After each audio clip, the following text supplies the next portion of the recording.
Hi everyone, in this lecture we will talk about the difference between parameters and arguments.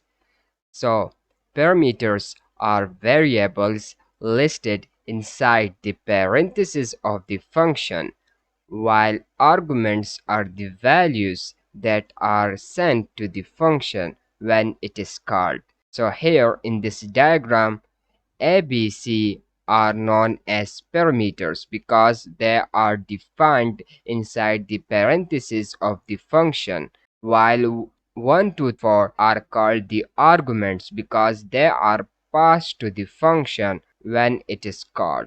So you can consider the parameters as receivers while arguments are transmitters. So arguments transmit data to the function while parameters receive that data to be used for further operation in the body of the function.